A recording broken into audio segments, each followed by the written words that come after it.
Hello friends, welcome. मैं हूं ईश्वर सोलंकी और ऑनलाइन प्लेटफॉर्म पर आपका स्वागत है। मैं आज आपके लिए लेके आया हूं एक साइंस का नया टॉपिक, जिसे हम 3 स्टेप में पढ़ेंगे। सबसे पहले हम साइंस के बारे में साइंस को 3 स्टेप में पढ़ेंगे। सबसे पहले जो हम आज लेके आए हैं वो आपके लिए फिजिक्स, उसके बाद हम पढ़ेंगे बायोलॉजी और सबसे एंड में हम केमिस्ट्री को टच करने के लिए पढ़ेंगे रसायन विज्ञान, केमिस्ट्री। ओके, तो हम सबसे पहले स्टार्ट करेंगे फिजिक्स। फिजिक्स की जनरल डेफिनेशन के लिए मैं आपको एक स्टोरी से स्टार्ट करता हूँ। स्टोरी ये है कि सीता और गीता एक चेस खेल रही है।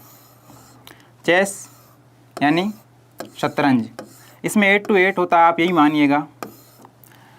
चेस मतलब सीता और गीता ये दोनों चेस खेल रही हैं। पास में एक लड़की और बैठी है जिसका नाम है बबीता। ये लड़की इन दोनों को चेस खेलते हुए ऑब्जर्व कर रही है, इन दोनों को चेस खेलते हुए बार बार देख रही है। और बबीता की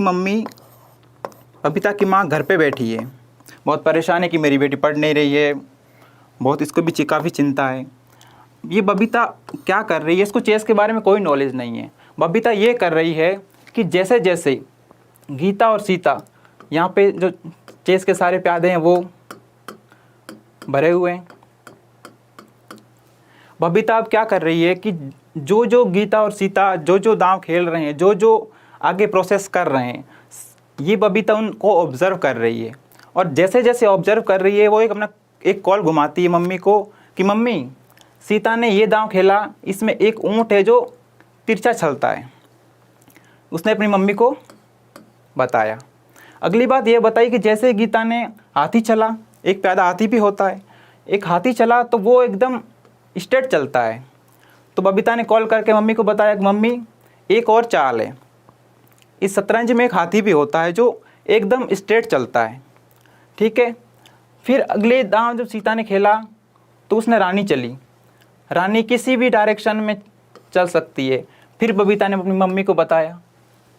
फिर गीता ने किंग चला, राजा चला, तो वो सिर्फ एक स्टेप चलता है, किसी भी डायरेक्शन में सिर्फ एक स्टेप। ये भी बबीता ने अपनी मम्मी को बताया। कहने का मतलब है, अब ये देखिए, जो एक्चुअल ये जो चेस बोर्ड है, जो ये शतरंज का बोर्ड है, ये है फिजिकल वर्ल्ड। जो हमारे चारों ओर का जो संसार है, जो चारों ओर का वातावरण है, जो पूरी दुनिया है, यह है फिजिकल वर्ल्ड। अब आप खुद देख सकते हैं कि इस फिजिकल वर्ल्ड में सब प्यादों को चलने के लिए किसी न किसी कोई ना कोई लॉ है।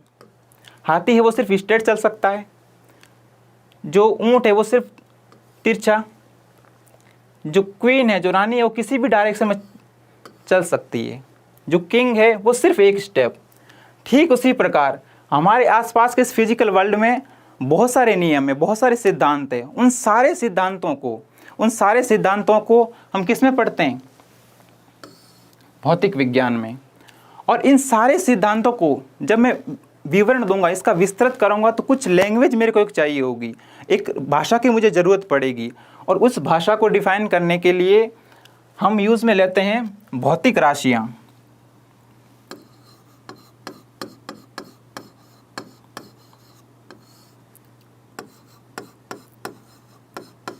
भौतिक राशियाँ, इंग्लिश में इसको बोलते हैं फिजिकल क्वांटिटी।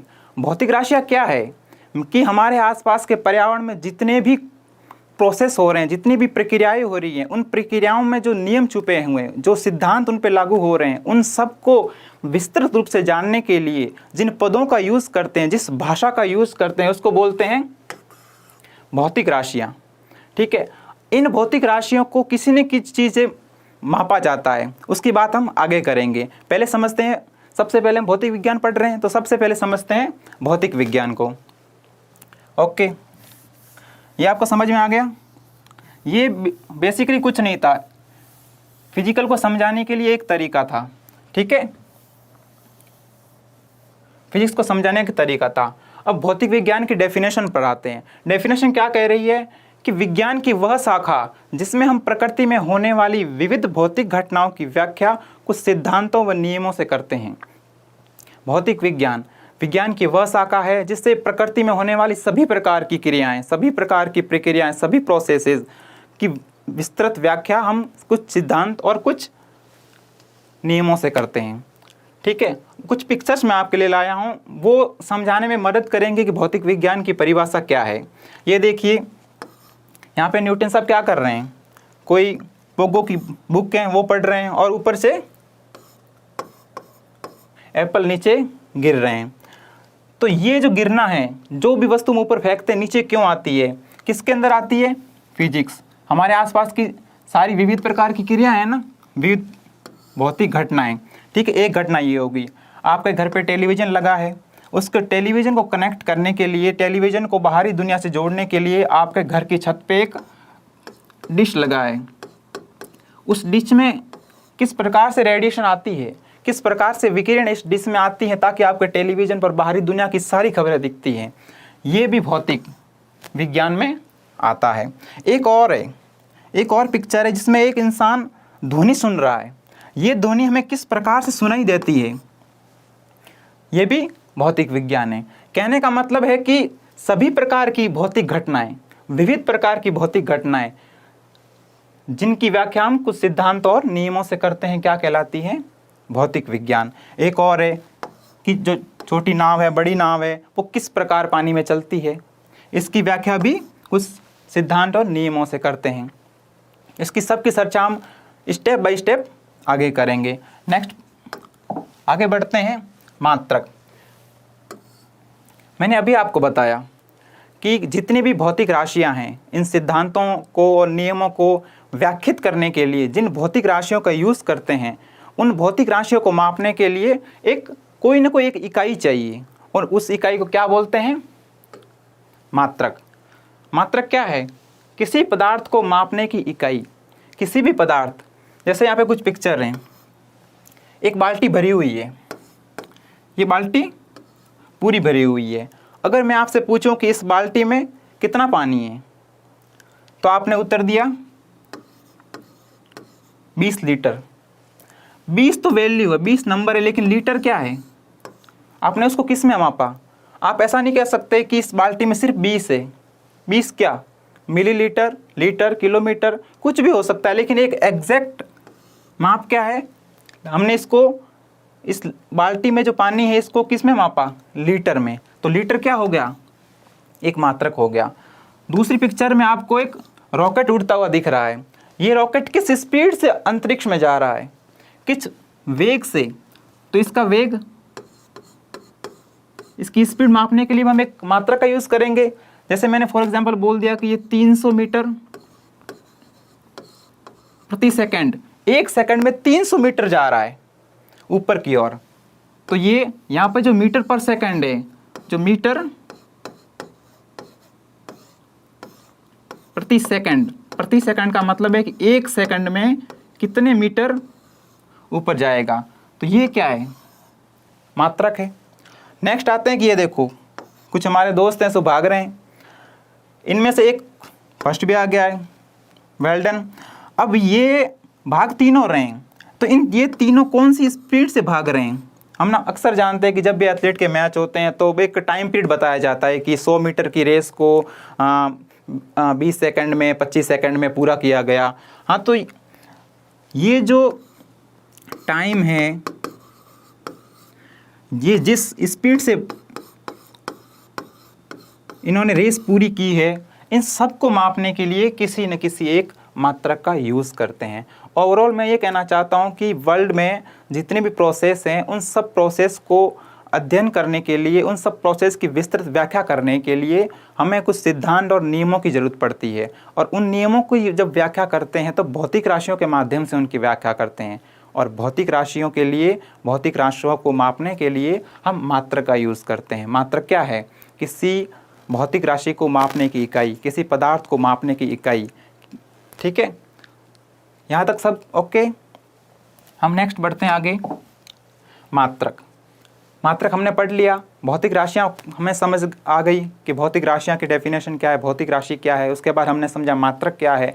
अब हम मात्रक के प्रकार पढ़ते हैं कि मात्रक हमने पढ़ लिया कि किसी पदार्थ को मापने की इकाइयाँ हैं। मात्रक दो प्रकार के होते हैं, एक है मूल मात्रक और एक है व्युत्पन्न मात्रक। मूल मात्रक वो मात्रक है जो किसी अन्य पर निर्भर नहीं रहते हैं।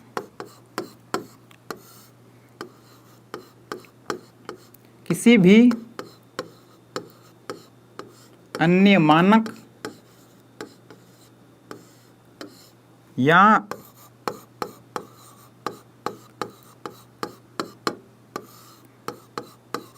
राशियों पर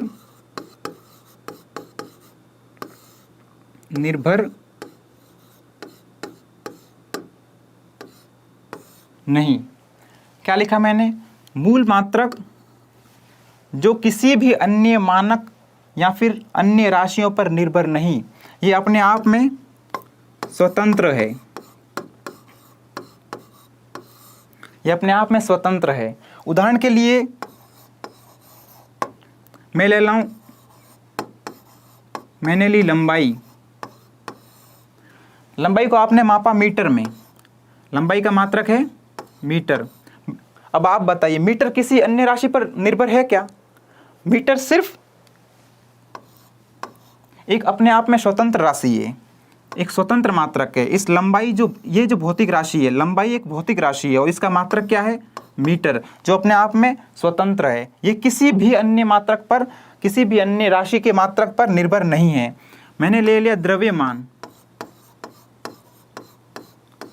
द्रव्यमान एक भौतिक राशि है। अब इस द्रव्यमान का मात्रक क्या है? किलोग्राम। इस द्रव्यमान का मात्रक है किलोग्राम और अब ये किलोग्राम किसी भी अन्य मात्रक पर निर्भर नहीं है। ठीक है, ये समझ आ गई मूल मात्रक कि किसी भी अन्य मानक या राशियों पर निर्भर नहीं करती और ये अपने आप में स्वतंत्र होती है। जैसे एग्जाम्पल लंबाई, द्रव्यमान, आप समय ले लो, समय का मात्रक है सेकंड, ये भी किसी अन्य मात्रक पर निर्भर नहीं करता।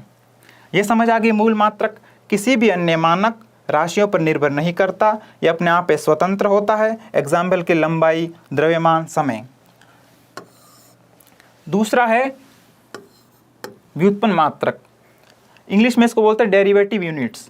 ठीक है, व्युत्पन्न मात्रक बिल्कुल इसका उल्टा है।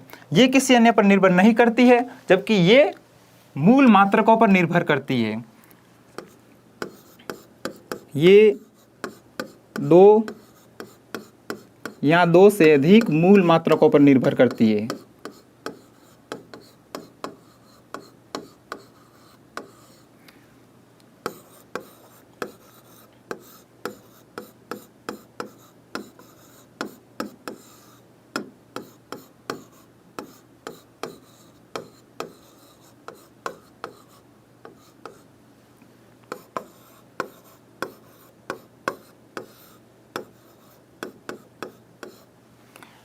क्या लिखा है कि व्युत्पन्न मात्रक ये दो या दो से अधिक मूल मात्रकों पर निर्भर करता है।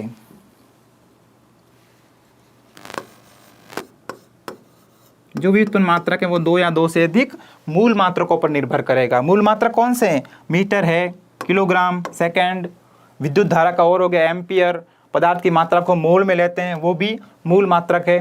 तो व्युत्पन्न मात्रक में क्या हो गया कि ये दो या दो से अधिक मूल मात्रकों पर निर्भर करते हैं। अब इसके एग्जाम्पल की बात करें तो हम समझेंगे कि चाल, स्पीड का फॉर्मूला क्या होता है? दूरी बटा समय।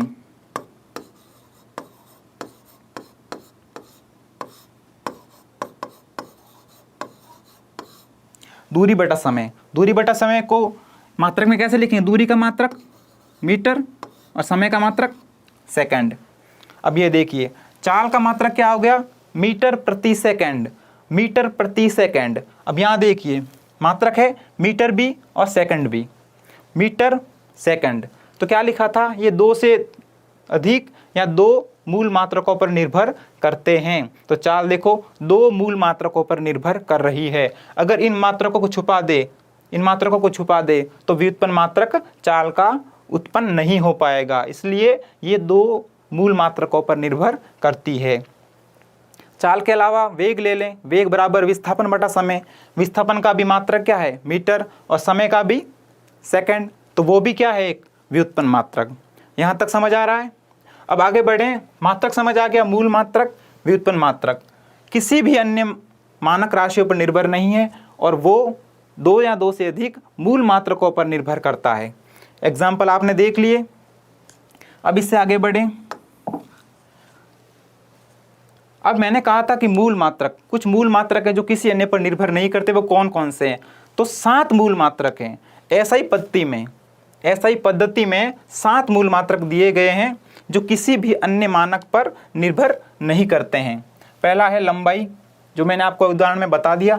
लंबाई का मात्रक मीटर और प्रतीक क्या लिखते हैं? Small m। दूसरा है द्रव्यमान, द्रव्यमान का मात्रक किलोग्राम, प्रतीक क्या लिखते हैं? kg। तीसरा है समय, मात्रक सेकंड, प्रतीक क्या लिखते हैं? s। चौथा है विद्युत धारा, विद्युत धारा को किस में मापते हैं? एम्पियर में, और क्या लिखते हैं? Capital A। और पांचवा है टेम्परेचर, ताप, इसको मापते हैं केल्विन में, और इसका जो प्रतीक है वो है K। छठा है ज्योति तीव्रता, ज्योति तीव्रता का एक और नाम है प्रकाश मिति। प्रकाश मिति भी अगर यहाँ लिखा हुआ होता तो सही होता। ज्योति तीव्रता का मात्रक कैंडेला, और इसको लिखते हैं CDC। और जो लास्ट है 7वां मूल मात्रक जो किसी भी अन्य मात्रक पर निर्भर नहीं करता है, वो है पदार्थ की मात्रा, जिसको किस में मापते हैं? मोल में, यानी इसका मात्रक क्या है? मोल, और इसको क्या लिखते हैं? MOL में। इसको एक बार बिल्कुल ध्यान से देखिए।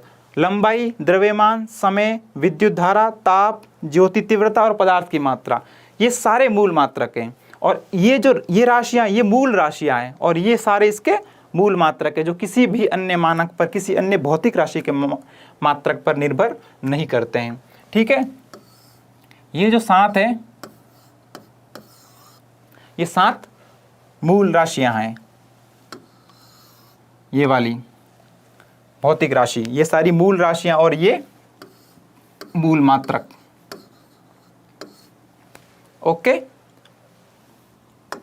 आगे बढ़े। मूल मात्रक हमने पढ़ लिया। अब हम पढ़ते हैं व्युत्पन्न मात्रक। मूल मात्रक, मूल राशियां पढ़ ली, उनके मूल मात्रक पढ़ लिए। अब हम सेकंड पढ़ते हैं व्युत्पन्न मात्रक। व्युत्पन्न मात्रक में देखिए, व्युत्पन्न मात्रक क्या होता है? डेफिनेशन आपको याद होगी। व्युत्पन्न मात्रक वे मात्रक जो दो या दो से अधिक मूल मात्रकों पर निर्भर करते हैं। ठीक है, हम इसको पॉइंट वाइज पढ़ रहे हैं। पॉइंट वाइज का मतलब है कि जो आपके एग्जाम में आते हैं वो बहुत एक लिमिटेशन मात्रक आते हैं, बहुत एक सीमा में आते हैं, ज़्यादातर सब कुछ नहीं आता। तो जो मोस्टली आते हैं वो गति से संबंधित मात्रक, गति से संबंधित। अब यहाँ पे मैंने कुछ ये 2 मूल मात्रक हैं। आपको पता है कि दूरी का मात्रक मीटर और विस्थापन का मात्रक आल्सो मीटर, इसका भी मीटर। ये दोनों मूल मात्रक हैं क्योंकि इन दोनों को लंबाई में मापते हैं। किसी ने कितनी दूरी तय की उसको भी मीटर में मापते हैं। किसका कितना विस्थापन हुआ, यहाँ से कोई व्यक्ति सड़क के कहाँ पे गया उसको भी मीटर में मापते हैं। लेकिन ये सारी हैं, ये सारी व्युत्पन्न,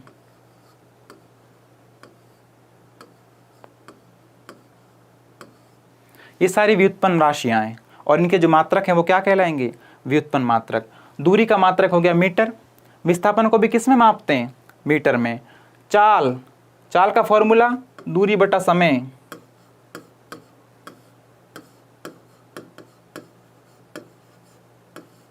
तो मात्रक क्या हो गया इसका? दूरी को किस में मापते हैं? मीटर में, और समय को सेकंड में। चाल बराबर दूरी बटा समय, दूरी को हमने मापा मीटर में और समय को मापा सेकंड में, तो इसका मात्रक क्या हो गया? मीटर प्रति सेकंड। वेग, वेग होता है विस्थापन बटा समय,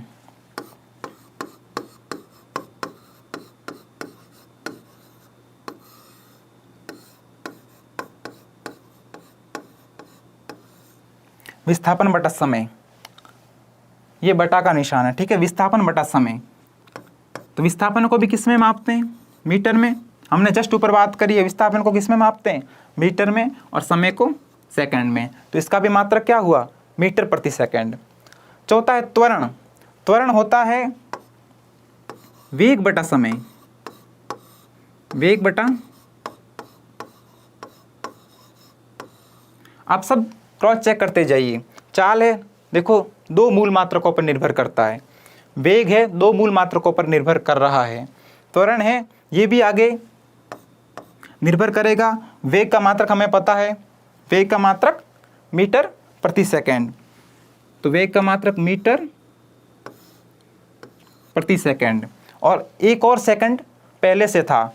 समय का मात्रक सेकंड पहले से था, तो क्या हो गया? सेकंड और आ गया।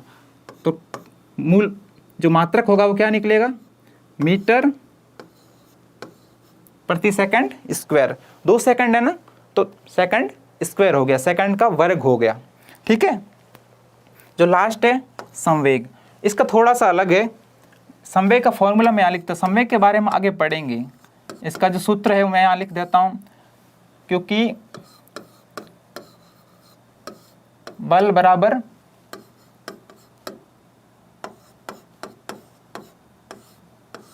संवेग बटा समय, ये फॉर्मूला होता है। बल बराबर संवेग बटा समय, इसको हम आगे पढ़ेंगे। इसलिए सिर्फ मात्रक लिखने के लिए मैं इसका फॉर्मूला लिख दे रहा हूँ। संवेग बटा समय, तो संवेग बराबर क्या हो गया? ये बराबर किस तरफ आ गया? गुणा में। तो बल गुणा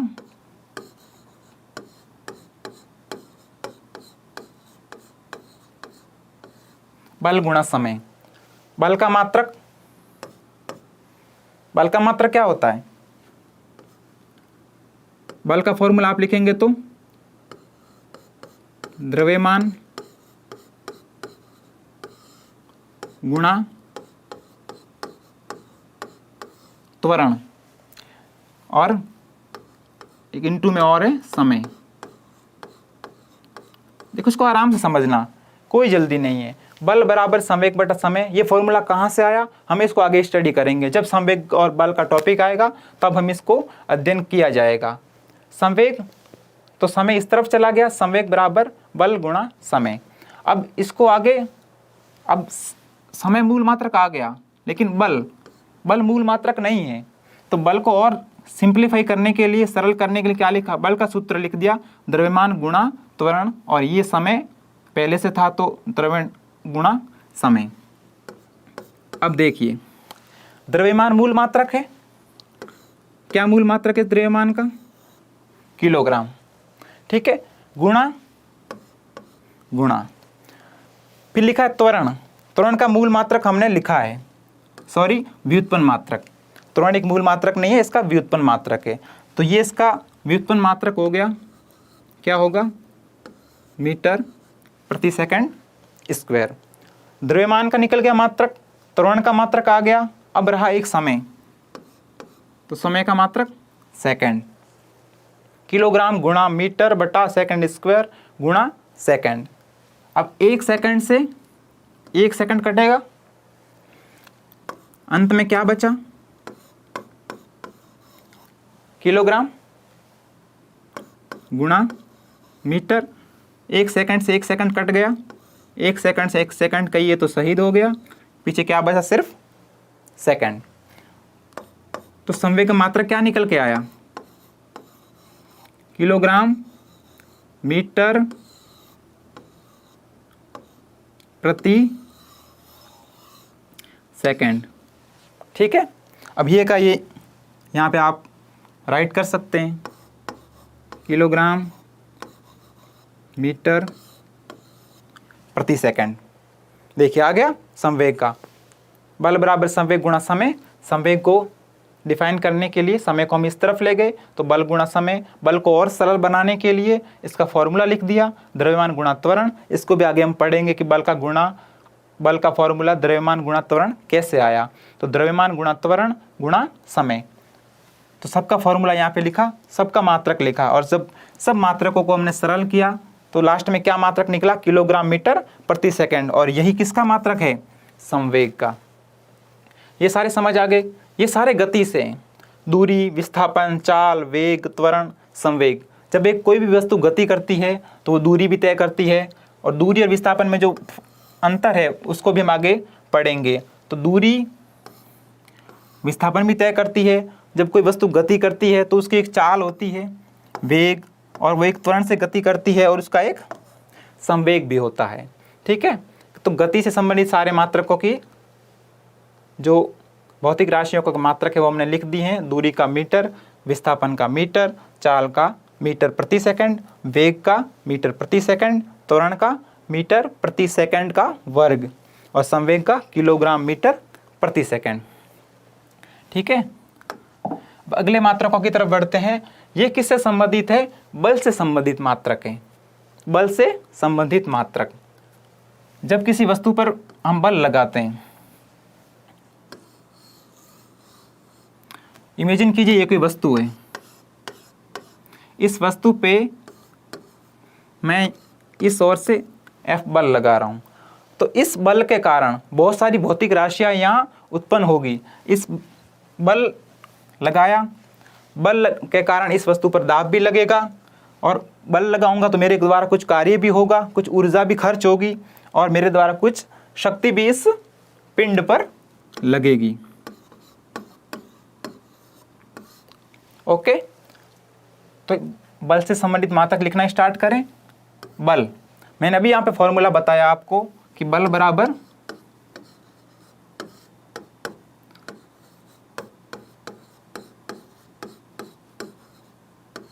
द्रव्यमान गुणा त्वरण। आप देख सकते हैं पीछे, बल बराबर द्रव्यमान गुणा त्वरण, और द्रव्यमान गुणा त्वरण का कितना मात्रक आया था? ये वाला, किलोग्राम मीटर प्रति सेकंड स्क्वायर। ठीक है, तो मैं अब ज़्यादा बिना सॉल्व किए डायरेक्ट लिख लूँ कि बल का क्या मात्रक है? किलोग्राम मीटर प्रति सेकंड स्क्वायर। अगर वो का वो मैं यहाँ लिखूँ, बल का मात्रक ये है, लेकिन इस पूरे को कहने की बजाय इस पूरे को एक नाम दिया गया है। इस पूरे को एक नाम से परिभाषित करते हैं, जिसे कहते हैं न्यूटन। तो बल का मात्रक क्या है? न्यूटन। 1 न्यूटन बराबर सिर्फ ये 1 किलोग्राम, 1 मीटर और 1 का सेकंड स्क्वायर। ठीक है, तो बल का मात्रक न्यूटन। अब जहाँ जहाँ आप बल लिखेंगे उसके पीछे मात्रक के रूप में ये नहीं लिखेंगे, उसके पीछे मात्रक में क्या लिखेंगे? न्यूटन। जैसे मैंने इस पिंड पर F बल कार्य किया है, F बल में माना कि मैंने F का मान 5 है, तो 5 के पीछे जब मात्रक लगाऊंगा तो ये वाला नहीं लगाऊंगा, 5 के पीछे मात्रक लगाऊंगा ये वाला। क्या लगाऊंगा? न्यूटन। 5 न्यूटन। मैंने इस पिंड पर 5 न्यूटन बल किया। क्या मात्रक होगा इसका? न्यूटन, जिसको प्रतीक क्या है? Capital N। भार और द्रव्यमान में हमेशा ही कंट्रोवर्सी रहती है। भार, आप वजन तोलते हैं, आप ये सोचते हैं कि भार का मान केजी में आता है, किलोग्राम में आता है। मेरा भार 10 किलोग्राम है, 25 किलोग्राम है, 30 किलोग्राम है, 50 किलोग्राम है, 60 किलोग्राम है, सिर्फ किलोग्राम में। लेकिन क्या होगा कि भार एक्चुअल में भौतिक विज्ञान में जो भार का मात्रक है वो क्या है? न्यूटन। इसमें किलोग्राम नहीं है। आपके कोई क्वेश्चन भी आ जाएगा कि भार का मात्रक क्या है, तो आप किलोग्राम लिखेंगे तो गलत होगा, लेकिन अगर आप सिलेक्ट करते हैं न्यूटन तो करेक्ट होगा। ठीक है, तो बल का मात्रक भी न्यूटन है और भार का मात्रक भी न्यूटन है। अब आगे आते हैं दाब और प्रतिबल। मैंने ये दोनों एक लाइन में इसलिए लिखे हैं क्योंकि इन दोनों के मात्रक सेम है, और ये नीचे वाले भी दोनों एक लाइन में इसलिए लिखे हैं क्योंकि इनके दोनों के मात्रक सेम है। ठीक है, इन दोनों के मात्रक सेम है, लेकिन बल और भार दोनों चीज़ अलग अलग है। दाब और प्रतिबल, इन का मात्रक होता, दाब का मात्रक आपको भी जनरली आपने भी सुना ही होगा, आपको पता है पहले से कि दाब का मात्रक होता है पास्कल, और प्रतिबल का मात्रक भी क्या होता है? पास्कल। दाब और प्रतिबल का मात्रक पास्कल। उसके बाद नेक्स्ट, कार्य और ऊर्जा। आप किसी भी वस्तु पर बल लगाते हैं, उसके द्वारा विस्थापन होता है और आपके द्वारा कार्य होता है। तो कार्य का मात्रक क्या? जूल। कार्य का मात्रक क्या? जूल। और ऊर्जा का मात्रक भी जूल। लेकिन ऊर्जा का एक और मात्रक होता है, इसको भी याद रखेंगे आप साथ साथ में, वो होता है कैलोरी। कभी कभी ऑप्शन में जूल ना देकर कैलोरी दे दिया जाता है और आप कंफ्यूज हो जाते हैं कि कैलोरी हमने पढ़ा ही नहीं है, जबकि ऊर्जा के दोनों मात्रक करेक्ट हैं, जूल भी सही है और कैलोरी भी सही है, राइट। लेकिन कार्य का क्या है? सिर्फ जूल। कार्य का मात्रक ओनली जूल और ऊर्जा का मात्रक जूल और कैलोरी दोनों, राइट। नेक्स्ट, पावर, शक्ति। शक्ति की परिभाषा क्या होती है? कार्य करने की दर। कार्य करने की दर का मतलब क्या लिखेंगे? जब किसी भी वस्तु की, जब किसी भी भौतिक राशि की दर बोलते हैं ना, तो इसका मतलब है कि बटा में आपको समय तो लगाना ही है। कहने का मतलब है, जब आप वेग बोलते हैं तो विस्थापन की दर, जब आप त्वरण बोलते हैं तो वेग में परिवर्तन की दर, तो क्या लिखते हैं आप? वेग में परिवर्तन की दर क्या लिखते हैं? विस्थापन बटा समय। और त्वरण क्या लिखते हैं? वेग बटा समय। तो जब भी दर लिखते हैं तो बटा में समय आपको लगाना ही है। तो शक्ति का फॉर्मूला क्या हो गया? कार्य बटा समय। इसका भी हम निकालना चाहें तो बिल्कुल वैसा का वैसा निकलेगा, लेकिन जो इसका मात्रक लिखते हैं वो लिखते हैं वॉट। मैं हिंदी में भी लिख देता हूं यहां पर, वॉट, ठीक है। जैसे देखो, बल का हमने निकाला किलोग्राम मीटर प्रति सेकंड का वर्ग, लेकिन हमने इसको सामान्य भाषा में मात्रक क्या बोलते हैं? बल का न्यूटन। भार का मात्रक न्यूटन। दाब का मात्रक पास्कल। जबकि निकालना चाहें तो दाब का मात्रक भी उस वर्डिंग में, उस भाषा में निकल सकता है, लेकिन हम जब भी दाब को लिखते हैं तो दाब और प्रतिबल का क्या मात्रक लिखते हैं? पास्कल। और कार्य और ऊर्जा का जूल। ऊर्जा का दोनों मात्रक हैं, जूल भी है और कैलोरी भी है। और शक्ति का मात्रक वाट।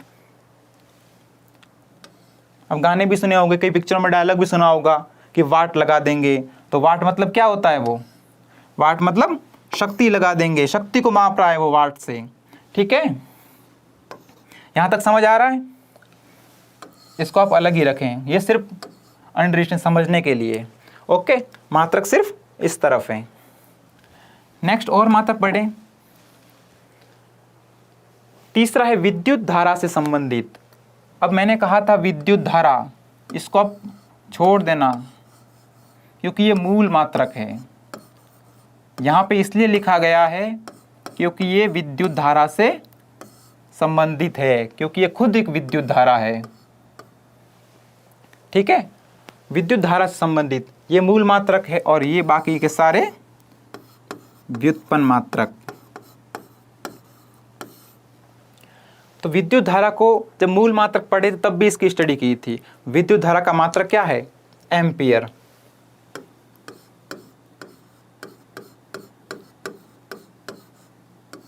अब आप सोच रहे हैं कि मैं ये बिल क्यों लेके आया हूँ, इसका भी काम पड़ेगा आगे, थोड़ा सा इंतजार कीजिए। और इसका मात्रक लिखते हैं कैपिटल ए। अगर ये रेड कलर नहीं दिख रहा है,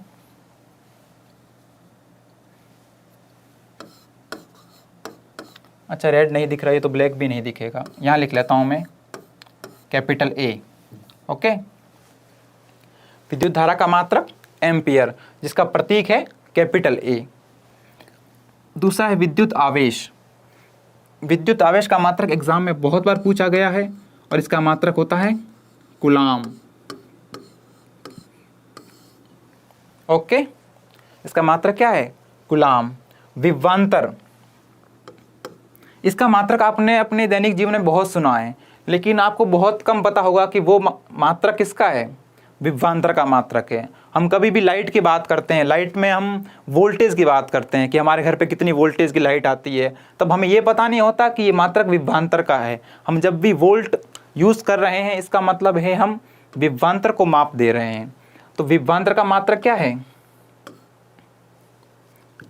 दोनों कलर साथ में आ रहे हैं। विभवांतर का मात्रक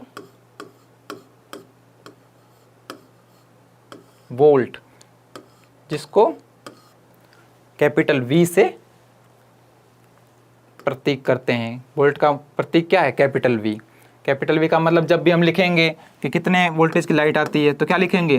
220 वोल्ट, 110 वोल्ट, 500 वोल्ट। तो ये क्या है? जो ये V भी आपको दिख रहा है, ये क्या है? वोल्ट। ठीक है। विद्युत धारा, विद्युत आवेश का कूलाम हो गया। विद्युत, ये वाला बहुत इंपॉर्टेंट है, इसको आप सीरियसली याद कीजिएगा। कूलाम, ये बहुत बार एग्जाम में पूछा गया है। विभवांतर का मात्रक वोल्ट। फोर्थ है प्रतिरोध। प्रतिरोध का मात्रक आपने जब 8th 9th में फिजिक्स पढ़ी होगी, भौतिक विज्ञान की जब भी किताब पढ़ी होगी, तो उसमें एक आपने नाम सुना ही होगा, ओम, ओम का नियम। 10th में भी आपने पढ़ी होगी ओम का नियम। तो प्रतिरोध का मात्रक क्या है? ओम। इसको जो प्रतीक होता है वो कुछ इस टाइप से होता है, आई होप आपने देखा भी होगा। ये वाला मैं नीचे हटा लेता हूँ, नहीं तो आपको लगेगा कि नीचे वाला भी इसके साथ ही है।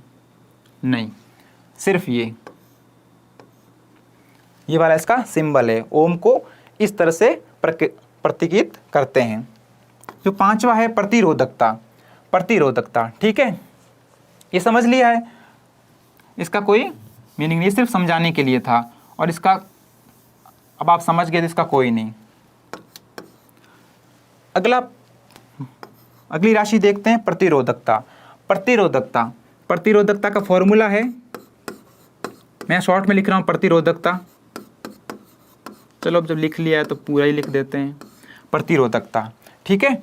इसका फॉर्मूला होता है, एक ऐसा निशान होता है जिसे बोलते हैं रो, और फिर L/A। L है लंबाई और A है एरिया। यहाँ L क्या है? लेंथ, और A क्या है? एरिया। L है लंबाई और A है क्षेत्रफल। ये रो नियतांक है, इसका कोई मात्रक नहीं होता। जितने भी भौतिक विज्ञान में आप नियतांक पढ़ेंगे, कांस्टेंट पढ़ेंगे, वो सब एक स्थिर रहने वाले हैं, उनका कोई मात्रक नहीं होता। तो इसका कोई मात्रक है नहीं। लंबाई का मात्रक क्या है? सॉरी, ये रो इस तरफ है और यहाँ पे R लंबाई बटा क्षेत्रफल। ये रो, ये प्रतिरोधकता का प्रतीक है, इसको बोलते हैं रो। इंग्लिश में लिखे तो RHO, ठीक है, इसको RHO। इसका फॉर्मूला प्रतिरोध गुणा लंबाई बटा क्षेत्रफल। तो प्रतिरोध का आपको पता है, अभी आपने पढ़ा है, क्या है? ओम। और लंबाई का आपको पता है क्या होता है? मीटर। और क्षेत्रफल का, क्षेत्रफल क्या होता है? लंबाई गुणा चौड़ाई। लंबाई गुणा चौड़ाई, तो क्या होगा? लंबाई का भी मीटर और चौड़ाई का भी मीटर, तो क्या हो जाएगा? Metre square. 1 मीटर से 1 मीटर सहित लास्ट में क्या बचा? ये ओम। और ये मीटर जब ऊपर आएगा तो क्या होगा? यहाँ पे जो 1 घात है वो ऊपर जाके -1 हो जाएगी। तो प्रतिरोधकता का मात्रक ओम, मीटर, ये जो -1 है इसको बोलते हैं इनवर्स, ओम मीटर इनवर्स। ठीक है, ये समझ आ गया। प्रतिरोधकता का फॉर्मूला है रो बराबर R गुणा L बटा A। ठीक है, L लंबाई है, A क्षेत्रफल है, तो लंबाई का मीटर हो गया, क्षेत्रफल का मीटर स्क्वायर हो गया, तो मीटर से मीटर कट गया, लास्ट में क्या बचा? ओम मीटर इनवर्स। तो हमने यहाँ पे लिख लिया ओम मीटर इनवर्स। तो लास्ट है विद्युत ऊर्जा। अब ये जो मैं आपके लिए बिल लेके आया हूँ, ये किसकी स्टडी करने में काम आएगा? विद्युत ऊर्जा में। लगभग आपके सबके घर में बिल आता होगा, तो बिल में जो आप रीडिंग पढ़ते हैं, यहाँ पे देखो कुछ रीडिंग लिखी हुई है, अगर आप देख पा रहे हो तो 111, 110, 214, 44, 45 और लास्ट में शायद 85 है। थोड़ा सा जूम है लेकिन शायद 85 है। चलो इससे मतलब नहीं कितना है। मैं ये समझाना चाहता हूँ कि आप जब भी घर पे बिल देखते हैं तो आप बोलते हैं कि हमारे 111 यूनिट आ गए, 110 यूनिट आ गए, 214 यूनिट, 44 यूनिट। तो ये जो यूनिट है ये किसका मात्रक है, आप किसको मेजर कर रहे हैं, आप किसको माप रहे हैं यूनिट बोल के, कि आपके जो यूनिट आया वो किसका मात्रक है, वो मात्रक है विद्युत ऊर्जा का। एक यूनिट यहाँ पे दिख नहीं रहा है, मैं इस तरफ लिख लेता हूँ, वहाँ पे लिखा हुआ है 111 यूनिट। तो यूनिट का मतलब है, यूनिट का मतलब किलो वाट घंटा। क्या लिखा, किलो, के का मतलब किलो वाट और घंटा। एक यूनिट, यूनिट बराबर ये होता है, यूनिट जो आप कह रहे हैं कि यूनिट 111 यूनिट, 110 यूनिट, उस यूनिट का मतलब क्या होता है, किलोवाट घंटा। तो विद्युत ऊर्जा का मात्रक क्या है, किलो वाट घंटा। अगर आपको शॉर्ट फॉर्म याद नहीं हो तो आप पूरी लिख सकते हैं, किलोवाट घंटा। ओके, ये मात्रक हो गए। विद्युत धारा का मात्रक एम्पियर, विद्युत आवेश का कूलाम, विभवांतर का वोल्ट और प्रतिरोध का ओम, प्रतिरोधकता का ओम इनवर्स, ओम मीटर इनवर्स, विद्युत ऊर्जा का किलोवाट घंटा। ठीक है, इसे आप ऑब्लिक में लिखना चाहे तो यूनिट भी लिख सकते हैं। ठीक है, किलोवाट घंटा। लेकिन जब भी आपसे पूछा जाएगा कि विद्युत ऊर्जा का मात्रक क्या है, तब आपको किलोवाट घंटा लिखना पड़ेगा। ओके, ठीक है, किलोवाट घंटा।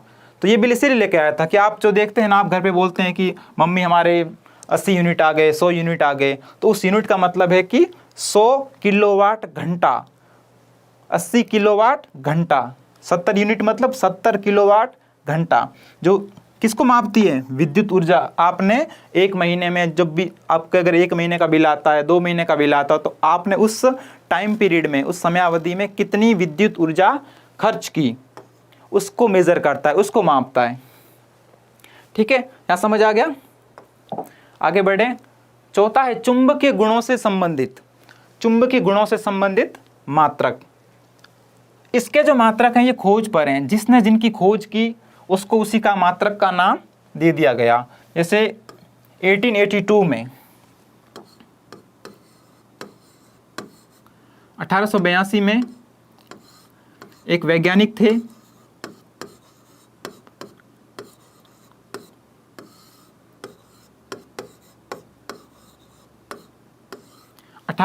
में एक वैज्ञानिक आए निकोला टेस्ला, जिसने किसकी खोज की, चुंबकीय क्षेत्र की। चुंबक सबने देखी है, तो उस चुंबक के कारण जो उत्पन्न किया गया चुंबकीय क्षेत्र है, उसकी खोज निकोला टेस्ला ने की। तो इसलिए चुंबकीय क्षेत्र का जो मात्रक है वो क्या दे दिया गया, टेस्ला। ओके,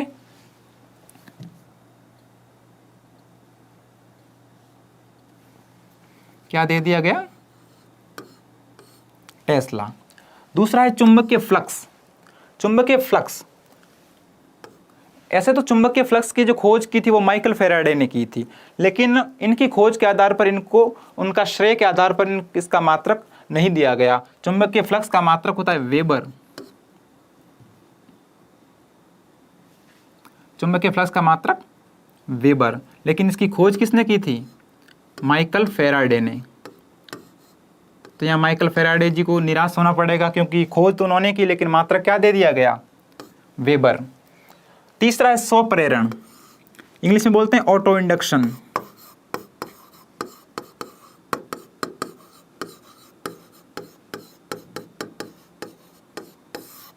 क्या बोलते हैं, ऑटो इंडक्शन, स्वप्रेरण।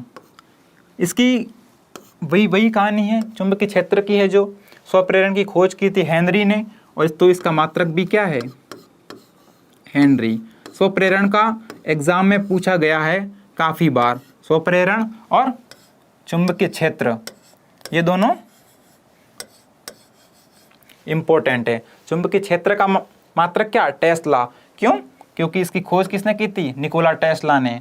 वो कारण नहीं है क्योंकि उन्होंने उनकी खोज की थी तो उन्हीं का नाम पे टेस्ला रख दिया गया, उनको इसका श्रेय दे दिया गया, इनाम दे दिया गया। चुंबकीय फ्लक्स खोज की थी माइकल फैराडे ने, लेकिन मात्रक क्या दे दिया गया, वेबर।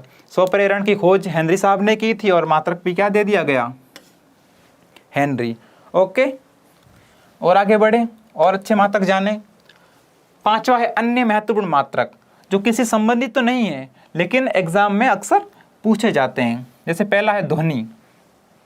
आप शोर करते हैं, आप ध्वनि उत्पन्न करते हैं, तो उस ध्वनि को किस में मापा जाता है। ध्वनि आपने उत्पन्न कर ली तो उसको मापने का जो मापक है, उसको मात्रक है, उसको क्या बोलते हैं, उस मात्रक को बोलते हैं डेसिबल।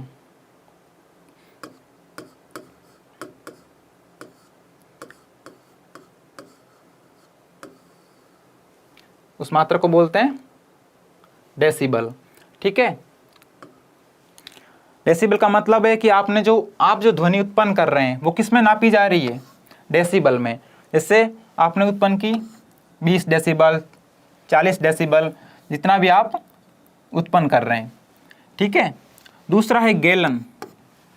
गैलन खुद एक मात्रक है। मैंने इसको इसके साथ क्यों लिखा, क्योंकि ये खुद एक मात्रक है और ये किसको मापने में काम आता है, आयतन। जब बहुत ज़्यादा मात्रा में हमारे पास एक पानी, दूध, किसी भी चीज़ की जब बहुत ज़्यादा मात्रा हो, किसकी, लिक्विड की, तरल की, तो उसको मापने में किसका यूज़ करते हैं, गैलन का। ठीक है, ये आयतन को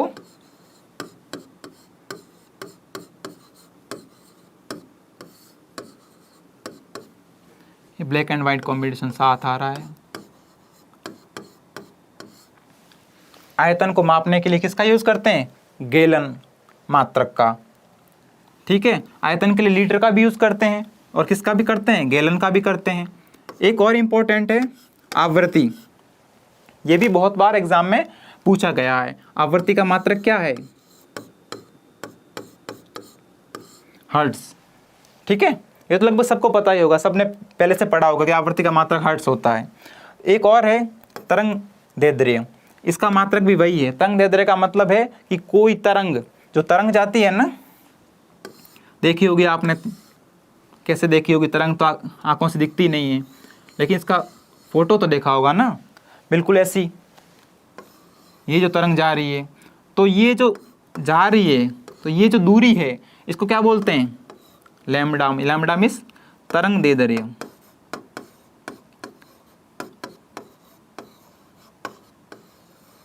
तरंग दैर्ध्य, तो इसको तरंग दैर्ध्य एक प्रकार की क्या है, हम इसमें क्या माप रहे हैं, दूरी नाप रहे हैं। तो तरंग दैर्ध्य किसको मापते हैं, तरंग दैर्ध्य को मीटर में, क्योंकि हम एक्चुअली क्या माप रहे हैं, प्रारंभिक बिंदु से अंतिम कहाँ पर जाके तरंग रुकी उसके बीच की दूरी तो नाप रहे हैं, डिस्टेंस। और डिस्टेंस को किस में मापते हैं, मीटर में। तो तरंग दैर्ध्य का मात्रक क्या हो गया, मीटर। एक है लेंस की क्षमता। लास्ट है अपना लेंस की क्षमता। आप जो भी आंखों में जो स्पेक्स लगाते हैं, ऐनक लगाते हैं, उनमें जो लेंस लगे होते हैं, उसकी कितनी क्षमता है, उसको मापने का भी एक मात्रक है। तो उसको मापने का जो मात्रक है उसको बोलते हैं डायप्टर।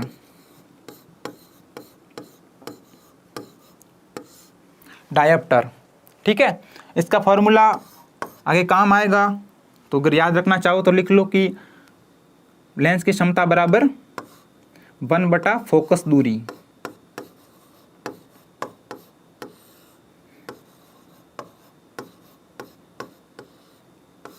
रेलवे के एग्जाम में काफ़ी बार पूछा गया है ये सवाल कि एक डायोप्टर बराबर क्या होता है। तो इसकी बात हम आगे करेंगे, एक डायोप्टर बराबर। तो डायोप्टर का फॉर्मूला क्या है, डायोप्टर का फॉर्मूला मतलब लेंस की क्षमता का फॉर्मूला। डायोप्टर तो इसका मात्रक है, इसका सूत्र क्या है, 1/, फोकस दूरी। और फोकस दूरी भी किस में होती है, मीटर में। राइट, ठीक है। तो ये सारे हो गए अन्य महत्वपूर्ण मात्रक। ध्वनि का मात्रक डेसिबल। डेसिबल को जो लिखते हैं, जो मात्रक है, उसका जो प्रतीक है क्या है, बिल्कुल ऑपोजिट। एक डी एक बी, स्मॉल डी और स्मॉल बी, दोनों ने पता नहीं दोनों नाराज है, एक ने इधर मुंह किया, एक ने उधर। और कुछ आगे बढ़ेंगे तो क्या है कि कुछ अन्य मापन इकाइयाँ, कुछ अन्य मापन इकाइयाँ, ये मात्रक नहीं है। ये जो कोई भी अपन भौतिक राशि मापते हैं उसको एक व्यावसायिक तौर पर, एक बड़े पैमाने पर नापना हो तो ये इकाइयाँ सारी काम आती है। कैसे आएगी? देखो, एक वायुमंडल, क्या लिखा है? दाब। दाब का मात्रक क्या है? हमने थोड़ी देर पहले पढ़ा है, दाब का मात्रक पास्कल। तो ये है वायुमंडलीय दाब, ओनली दाब नहीं है, क्या है? वायुमंडलीय दाब। तो वायुमंडलीय दाब को नापना हो तो कौन सी मापन इकाइयाँ काम में लेते हैं? तो इसका वायुमंडलीय दाब का क्या मात्रक होगा? अगर कोई बड़े पैमाने पर, जैसे हमारी बाहर की हवा का प्रेशर मापना हो, दाब मापना हो, तो क्या यूज लेंगे? वायुमंडलीय दाब। तो इसका मात्रक होता है, आप लिख सकते हैं बार,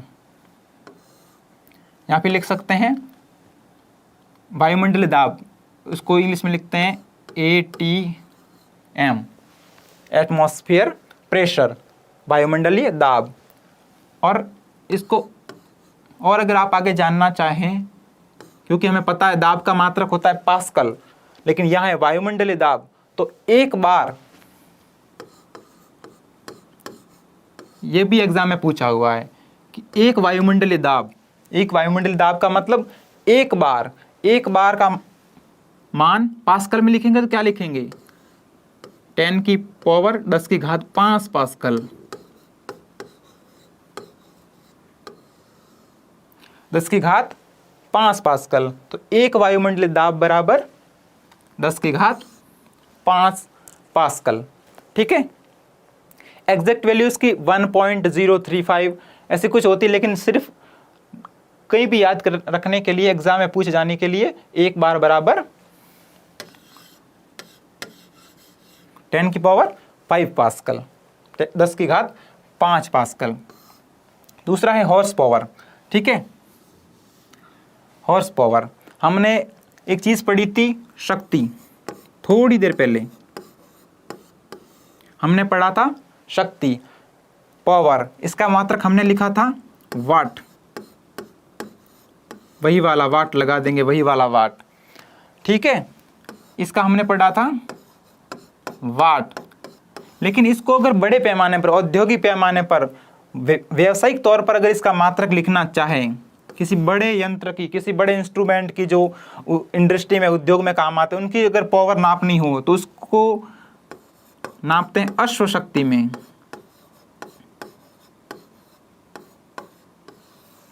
अश्वशक्ति में, अश्वशक्ति, अश्व क्या होता है? घोड़ा, तो हॉर्स, हॉर्स पावर, अश्व शक्ति किसको मापने की इकाई है? शक्ति का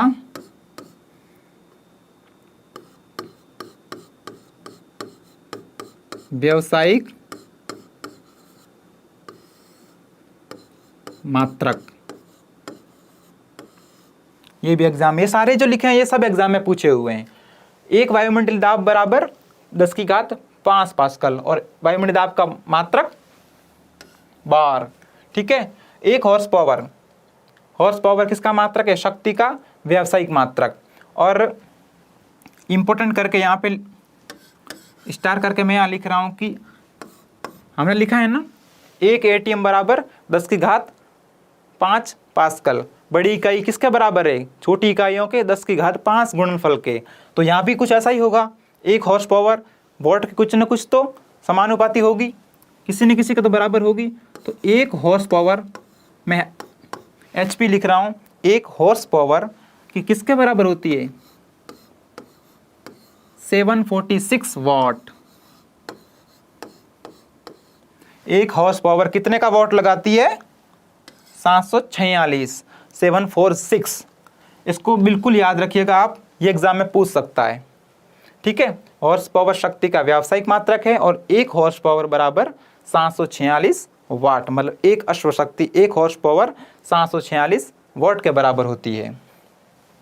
नेक्स्ट है डायोप्टर। जस्ट पीछे पड़ा है, डायोप्टर किसकी इकाई है? लेंस की क्षमता की। ठीक है, ये दोबारा आ गया, यहाँ पर लिख देता हूं मैं, लेंस की क्षमता। और जो प्रकाश वर्ष है, प्रकाश वर्ष दूरी मापने का ही एक मात्रक है। ये भी दूरी नापने का यंत्र मात्रक है, लेकिन कौन सी दूरी? अगर थोड़ी दूरी नापनी हो कि कोई व्यक्ति है, ए बिंदु से स्टार्ट हुआ है, 200 किलोमीटर दूर बी बिंदु पर गया, तो 200 किलोमीटर ये बहुत छोटी दूरी के लिए यूज़ किया जाता है। मैं बहुत छोटी क्यों बोल रहा हूँ, क्योंकि पृथ्वी से दूर कई हज़ारों किलोमीटर दूर बहुत सारे ग्रह हैं, सूर्य हैं, बहुत सारे और भी चंद्रमा उपग्रह हैं, तो उसको किलोमीटर में मापना संभव नहीं है। इसलिए जो बहुत लंबी दूरियां होती हैं, जो ग्रहों, उपग्रहों और सूर्य और अन्य ग्रहों के बीच की दूरियां होती हैं, वो किस में मापते हैं? प्रकाश वर्ष में। अब जैसे ये था कि बड़े पैमाने पर प्रेशर ज्ञात करने के लिए, दाब ज्ञात करने के लिए वायुमंडलीय दाब मात्रक का यूज़ करते हैं। तो अब लंबी दूरियों को नापने के लिए एक मात्रक प्रकाश वर्ष का यूज़ करते हैं। तो एक प्रकाश वर्ष मतलब जैसे कि पृथ्वी से बहुत दूर चंद्रमा है, तो चंद्रमा के बीच का जो डिस्टेंस इसको प्रकाश वर्ष में नाप लिया। अब कितने प्रकाश वर्ष, तो एक प्रकाश वर्ष कितने किलोमीटर के बराबर होगा? जैसे हमने यहाँ लिखा है ना, 1 हॉर्स पावर 746 वॉट के बराबर है। तो एक प्रकाश वर्ष कुछ न कुछ तो किलोमीटर के बराबर भी होगा, कुछ न कुछ नहीं, ये बहुत ज़्यादा होता है। आप खुद देख के हैरान होंगे, बहुत ज़्यादा।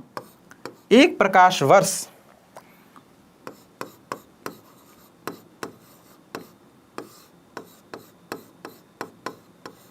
एक प्रकाश वर्ष बराबर होता है 9.45 इंटू 10 की घात 12 किलोमीटर। एक प्रकाश वर्ष किसके बराबर होता है? 9.45 इंटू 10 की घात 12 किलोमीटर। ओके, ये सारी इकाइयाँ हो गई। वायुमंडलीय दाब का मात्रक बार, हॉर्स पावर का किसका मात्रक है? शक्ति का व्यावसायिक मात्रक है। डायप्टर लेंस की क्षमता का मात्रक है। और प्रकाश वर्ष दूरी मापने का मात्रक है।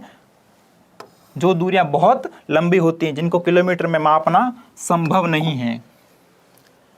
आगे है 10 की घातों में सुविधा।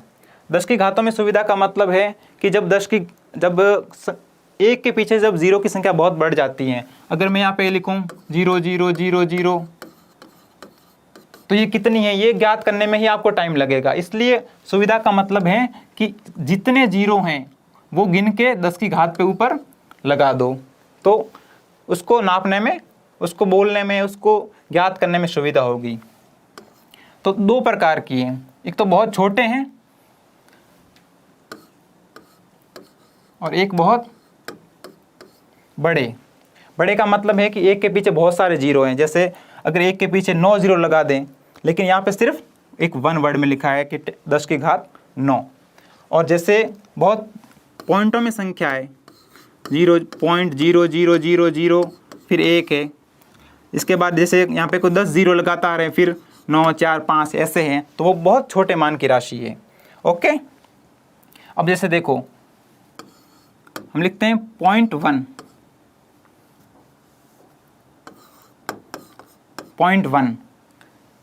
तो ये क्या है? 10 की घात -1 का मतलब क्या है? 0.1। 1 का मतलब है कि ये पॉइंट अगर हटाएंगे तो नीचे एक 0 लगाना पड़ेगा, 1/10, और इसको ही बराबर कर क्या लिखा? 0.1। तो ये 0.1 को इस तरह से क्या लिखा? डेसी। अगर दशमलव के बाद 2 0 हैं तो क्या लिखेंगे? सेंटी। क्या लिखेंगे? सेंटी। और 10 के बाद अगर दशमलव के बाद अगर 3 0 हैं तो क्या लिखेंगे? मिली। और अगर दशमलव के बाद 6 0 हैं तो क्या लिखेंगे? माइक्रो।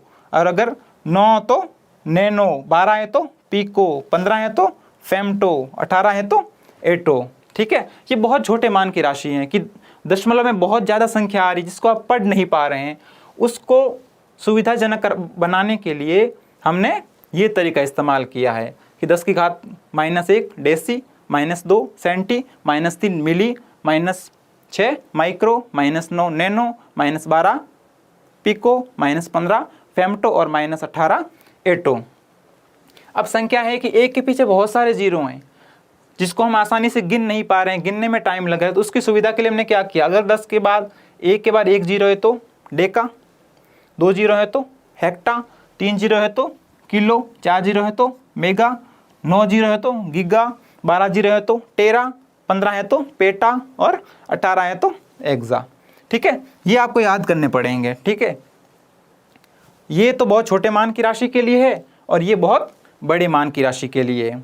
समझ ही गए होंगे बहुत छोटे मान की राशि का क्या मतलब है कि दशमलव के बाद अगर ऐसी बहुत सारी संख्या आ जाए, जैसे आपके सामने ये संख्या लिखी है, अगर अब इसको बोलने में भी आपको दिक्कत आ रही है कि पहले तो आप गिनेंगे कि 1 2 3 4 5 6, ठीक है, छठे नंबर पर 1 है, इससे पहले 5 जीरो हैं तो बोलेंगे 0.0001। लेकिन अगर इसको ही सिंपल वर्डिंग में ऐसे लिख दिया जाए सीधे बोल सकते हैं आप, जैसे इसका जो भी मान होगा कि 10 की घात -5, 10 की घात -6, 10 की घात -9 जो भी होगा तो सीधे बोल सकते हैं कि ये क्या है, एक माइक्रो है, एक नैनो है, एक पिको है। तो बहुत इजी हो जाता है। ठीक है, ये समझ गए। और आगे बढ़े, हमने अब तक क्या क्या पढ़ा?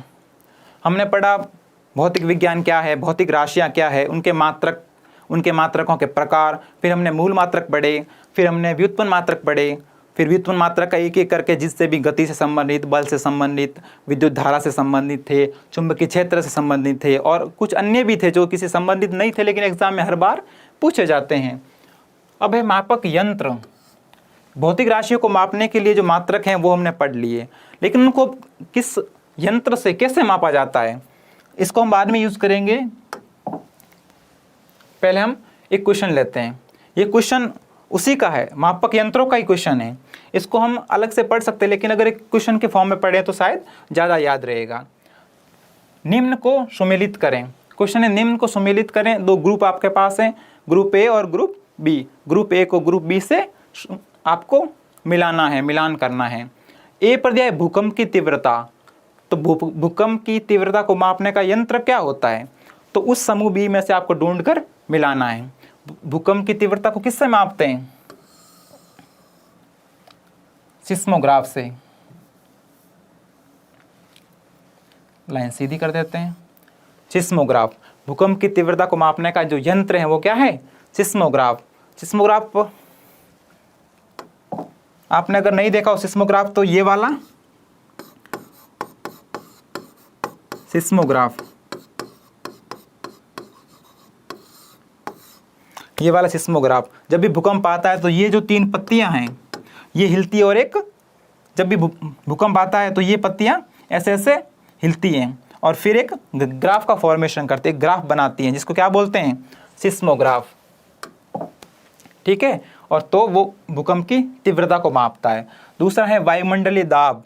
वायुमंडलीय दाब को जो जिस यंत्र की सहायता से, जिस इंस्ट्रूमेंट से मापा जाता है उस इंस्ट्रूमेंट का नाम है बैरोमीटर। ठीक है, वायुमंडलीय दाब को मापने का यंत्र बैरोमीटर।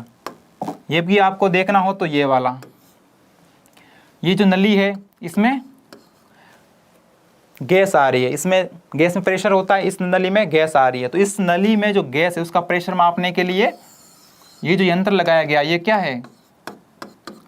बैरोमीटर। देखना हो तो आप वीडियो पॉज करके देख सकते हैं कि ये जो नली इसमें गैस है इसका प्रेशर नापने के लिए यहाँ पे एक बैरोमीटर इंस्ट्रूमेंट का यूज किया गया है। थर्ड है विद्युत धारा। विद्युत धारा को मापने का यंत्र अमीटर। ठीक है, अमीटर वो भी आपको खुद देख लो, ये है ए मीटर, ये वाला जिसके अंदर ए लिखा है ना ये ए मीटर है और जिसके अंदर वी लिखा है ये वोल्ट मीटर है। और ये जिसके अंदर ए लिखा है ये अमीटर है। अमीटर बोल सकते हैं आप इसको, ए मीटर बोल सकते हैं क्योंकि इंग्लिश में जो इसकी स्पेलिंग होती है वो ए से ही स्टार्ट होती है। ओके, विद्युत धारा का जो मापक यंत्र हो गया वो ए मीटर। चौथा है तरल पदार्थ का घनत्व। तरल पदार्थ का घनत्व ये मापने के लिए यूज करते हैं हाइड्रोमीटर। हाइड्रो का मतलब क्या हो गया? जल। ठीक है, और जल भी क्या है? एक तरल पदार्थ घनत्व मापने के लिए हाइड्रोमीटर का यूज किया जाता है। और ई है तापमान मापने में। ये तो सबको पता है, तापमान किसकी सहायता से मापते हैं? ये तो मेरे करने से पहले भी आपने कर दिया होगा कि तापमान मापने में थर्मामीटर का यूज़ किया जाता है। थर्मामीटर की काफ़ी सारी वैरायटीज़ मार्केट में उपलब्ध हैं। पहले किस तरीके के आते थे, मॉडिफाई हो के किस तरीके। ये वाला तो आपने थर्मामीटर कोरोना काल में बहुत सारा देखा होगा, हर जगह जहाँ भी जाते थे सर पे बंदूक की तरह तान देते थे, ये वाला और ये वाला और ये वाला। ठीक है, ये सारे अलग अलग ग्रुप है थर्मामीटर के, देख लीजिए। कोई थर्मामीटर आपके मुंह में रखकर टेम्परेचर मापता है, किसी थर्मामीटर को आपके बगल में रखा जाता है।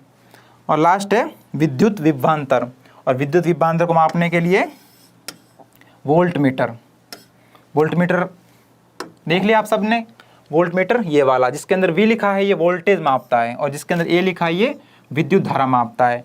ये बैरोमीटर है, ये थर्मामीटर है, और ये भूकंप की तीव्रता मापने का यंत्र सिस्मोग्राफ है। ये वाला हो गया, सारी मिलान हो गई। आगे बढ़े, कुछ और यंत्र भी है, कुछ और यंत्र भी है, उसको भी अपन मिलाना है। जैसे वो का वो शैम क्वेश्चन है, निम्न को सही सम्मिलित करें। दो ग्रुप है आपके पास, एक हृदय की एक समूह ए, समूह बी। पहला आपने लिखा हृदय की ध्वनि सुनना। जब आप बीमार होते हैं, आप डॉक्टर के पास जाते हैं, सबसे पहले वो कानों में डालकर वो आपके हार्ट बीट को मापता है कि आपकी हार्ट बीट सही प्रॉपर चल रही है या नहीं। उसी से अगर वो प्रॉपर चल रही है तो उसके बाद आगे ट्रीटमेंट स्टार्ट करता है। तो सबसे पहले जो हृदय की ध्वनि सुनना, हृदय की ध्वनि सुनना, अब आप पहचान तो गए होंगे ये कि वो यही वाला है, देखकर ही पहचान गए कि वो यही वाला है। लेकिन इसका नाम क्या है? तो इसका नाम है स्टेथोस्कोप। तो हृदय की ध्वनि को किससे मापते हैं? स्टेथोस्कोप से। दूसरा है वायुयानों व नावों की गति। वायुयानों व नावों की गति, दो चीज़ें, एक तो वायुयान और नावों की गति, और एक किसी वाहन की गति पृथ्वी पर, सड़क पर। दोनों अलग अलग यंत्रों से मापे जाते हैं। वायुयानों व नावों की गति को मापने के लिए टेकोमीटर का यूज़ करते हैं, टेकोमीटर। और वाहनों की चाल मापने के लिए ओडोमीटर। ये वाला आपके बाइक, कार सब में लगभग ये तो सबने देखा ही होगा, इससे कोई अनजान है नहीं। तो ये जो ये दिखा रहा है, ये वाला, ये जो रेड था तो मैं इसको रेड ही बना देता हूँ। ये जो रेड वाली बत्ती दिखा रही थी ये क्या है? ये स्पीडोमीटर है। ये स्पीड बताती है कि हमारे कार बाइक की स्पीड कितनी है, वो कितनी चाल से गतिमान है।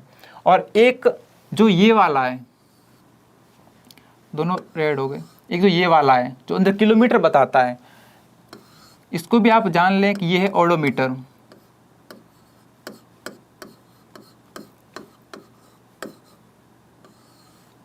ओडोमीटर ये बताता है वाहनों द्वारा तय की गई दूरी।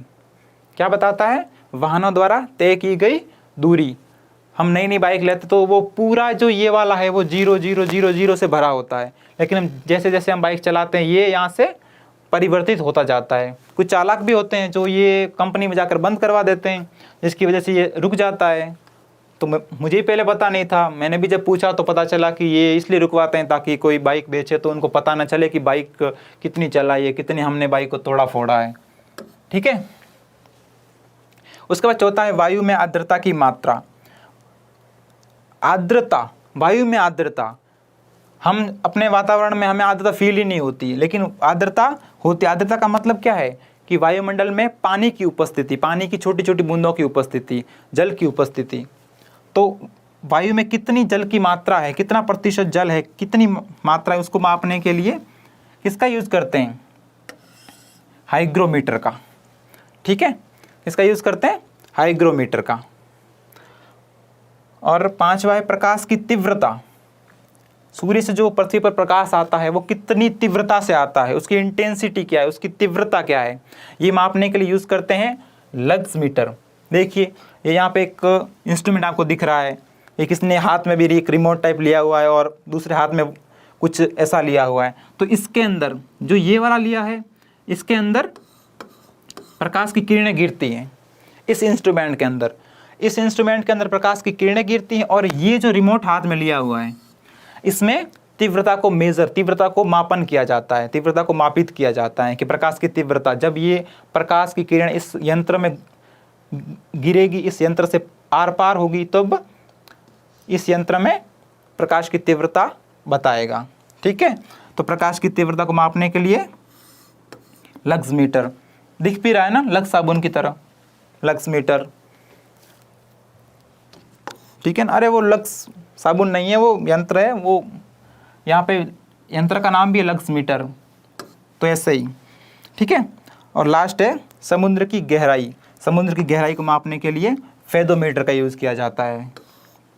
जब भी कोई जहाज समुद्र में चलती है तो वो कितनी ऊंचाई पर चल रही है, कितनी गहराई पर समुद्र है, समुद्र का तल क्या है, वो मापने के लिए एक यंत्र है फेदोमीटर, जिसका यूज़ समुद्र की गहराई नापने के लिए किया जाता है। ठीक है, ये सारे हो गए। निम्न को सही सम्मिलित करें। सारे यंत्रों के हमने पढ़ लिए। जो मोस्ट है इसमें, ये भी काफ़ी बार पूछा गया है, ये भी पूछा गया है। प्रकाश की तीव्रता, ये भी 1-2 बार पूछा गया है। और ये तो नॉर्मल ही है। वाहनों की चाल और वाहनों द्वारा तय की गई दूरी, दोनों अक्सर पूछते हैं। स्पीडोमीटर और नंबर 2 ओडोमीटर। ठीक है, और समुद्र की गहराई नापने के लिए फेदोमीटर। आगे और बढ़ते हैं। अब हमने मात्रक पढ़ ली, भौतिक राशियां पढ़ ली, बहुत सारी चीज़ें हम कवर कर चुके हैं। मात्रक, भौतिक राशियां, मूल मात्रक, व्युत्पन्न मात्रक, और उसके बाद कुछ मापक यंत्र भी हमने पढ़े। तो कुछ उसके बाद लास्ट में क्वेश्चन लेते हैं। थर्ड क्वेश्चन है कि निम्न में से किन भौतिक राशियों, किन भौतिक मात्राओं की इकाई एक समान है। यहाँ पर कुछ भौतिक राशियाँ दी गई है, इनकी इकाई कौन से ऑप्शन में, जो देखिए हर में 2-2 दिए हैं, तो बोल रहा है कि किन भौतिक मात्राओं की इकाई एक समान है। एक समान जानने के लिए पहले तो हमें सबका जो मात्रक है वो देखना पड़ेगा। ठीक है, तो ए में देखिए कार्य का मात्रक जूल,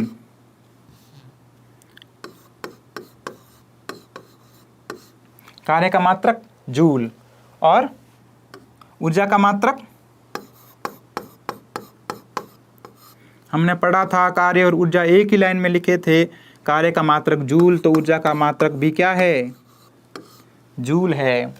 ठीक है, तो हमें ये पहले ही पता चल गया है कि कार्य और ऊर्जा, जो ए ऑप्शन में जो कार्य ऊर्जा दिया है, उनकी भौतिक इकाई एक समान है। आंसर तो ये हो गया, लेकिन बाकी की भी इकाई जान लेते ताकि एक बार याद हो जाए। कार्य की इकाई मतलब मात्रक क्या है, जूल, और बल का न्यूटन, वेग का मीटर प्रति सेकंड, एम का मतलब मीटर, एस का मतलब सेकंड, मीटर प्रति सेकंड, बल का मात्रक न्यूटन। ठीक है, बल का मात्रक न्यूटन, और दाब का मात्रक हमने 2-3 बार दाब नाम लिया। पहले भी हम दाब को काफ़ी बार पढ़ चुके हैं। क्या मात्रक है, पास्कल। ठीक है, कार्य ऊर्जा, तो इसका आंसर क्या हो जाएगा, ए। कार्य व ऊर्जा दोनों का मात्रक क्या है, जूल, दोनों का मात्रक एक समान है। बल का मात्रक और दाब का मात्रक एक समान नहीं है, क्योंकि बल का मात्रक न्यूटन है, दाब का मात्रक पास्कल है।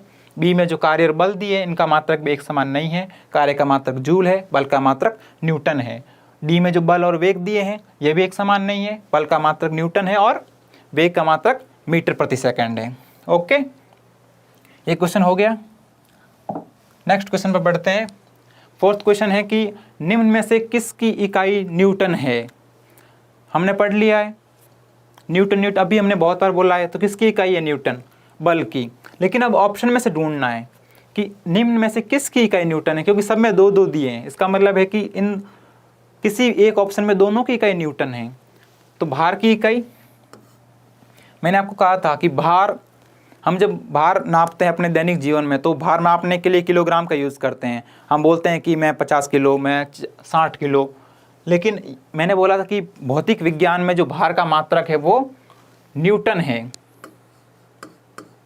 भौतिक विज्ञान में भार का मात्रक क्या यूज़ करते हैं, न्यूटन। त्वरण का मात्रक मीटर प्रति सेकंड स्क्वायर। तो इसमें तो होगा नहीं, यह आंसर तो कट गया। दूसरा है भार व बल। भार का मात्रक न्यूटन, बल का मात्रक भी न्यूटन। आंसर तो आ गया है, लेकिन और जान लेते हैं। इस भार का मात्रक न्यूटन, द्रव्यमान का मात्रक किलोग्राम। डी है इसमें भार का मात्रक, इसका मतलब सब में भार है, हर ऑप्शन में भार दिया है, तो बहुत इजी हो गया। भार का मात्रक न्यूटन और संवेग का मात्रक हमने निकाला था किलोग्राम मीटर प्रति सेकंड। तो ना इसमें सेम है, न इसमें दोनों का न्यूटन है, न इसमें दोनों का न्यूटन है। न्यूटन किसमें है दोनों का? भार व बल। इस भार व बल दोनों में दोनों का मात्रक न्यूटन है। ठीक है, ये क्वेश्चन हो गया। किसकी इकाई न्यूटन है? तो भार व बल दोनों की इकाई क्या है? न्यूटन। पांचवा सवाल है, पांचवा क्वेश्चन है कि एक डायोप्टर किसके बराबर होता है? ये क्वेश्चन पूछा हुआ है। ठीक है, इसलिए मैं यहाँ पे आपके सामने लाया हूँ कि एक डायोप्टर किसके बराबर होता है। यहाँ पे कुछ इकाइयाँ दी हुई है, तो किसके बराबर होता है? तो ध्यान दीजिए, मैंने आपको एक फॉर्मूला बताया था। किसका फॉर्मूला? पहले तो ये पता कीजिए कि डायोप्टर मात्रक किसका है। किसका मात्रक है?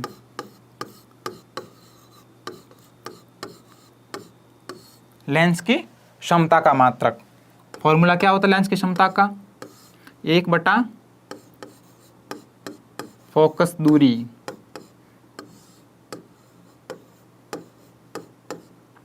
दूरी है तो किस में नापेंगे?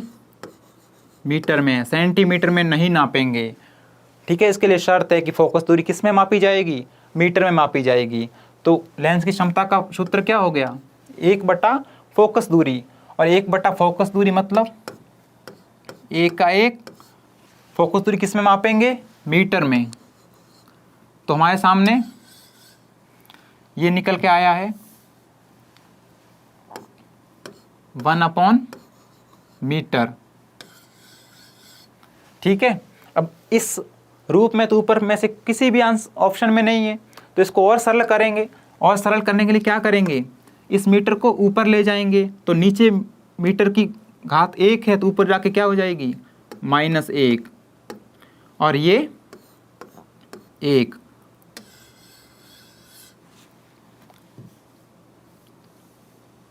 इसको थोड़ा सा ठीक से लिख देते हैं, क्योंकि हमारा आंसर है, आंसर को ठीक से लिखना ही पड़ेगा। क्या हुआ? हम मीटर को ऊपर ले गए, क्या हुआ? 1 मीटर इनवर्स। ये समझ आया?